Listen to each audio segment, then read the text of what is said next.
Hey everybody, it's Miss Toth here. I'm going to be reading to you today chapter 29 of Charlie and the Chocolate Factory from Roald Dahl. And when we last left Charlie, he was in the great glass elevator with Willy Wonka and his grandfather, and they were hovering way above the factory and they could see everything around them, that bird's eye view that we had talked about. Okay, so chapter 29 is short. It's not a very long one. Chapter 30 is a little bit longer, but it's still fairly short. And after chapter 30, we will be done this book. So chapter 29 is called The Other Children Go Home.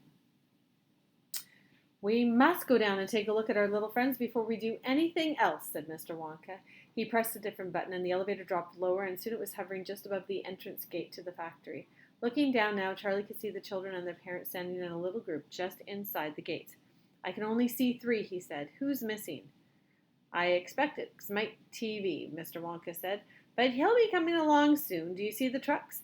Mr. Wonka pointed to a line of gigantic covered vans parked in a line nearby. Yes, Charlie said. What are they for? Don't you remember what it said on the golden ticket? Every child goes home with a lifetime supply of candy. There's 1 truckload for each of them, loaded to the brim. Aha, Mr. Wonka went on. There goes our friend Augustus Gloop. Do you see him? He's getting into the first truck with his mother and father. You mean he's really all right? Asked Charlie, astonished, even after going up that awful pipe? He's very much all right, said Mr. Wonka. He's changed, said Grandpa Joe, peering down through the glass wall of the elevator. He used to be fat. Now he's as thin as a straw. Of course he's changed, said Mr. Wonka, laughing. He got squeezed in the pipe, don't you remember? And look, there goes Miss Violet Beauregard, the great gum chewer. It seems as though they managed to de-juice her after all. I'm so glad.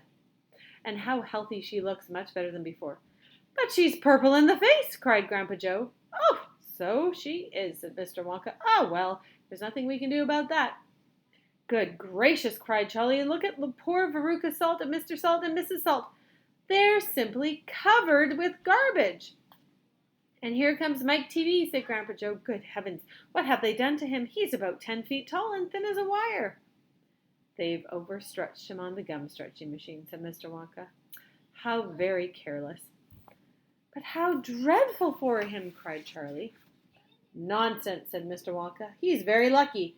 Every basketball team in the country will be trying to get him. But now, he added, it is time we left these 4 silly children.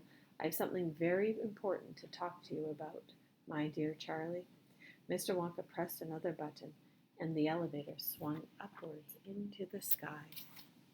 And that's the end of chapter 29.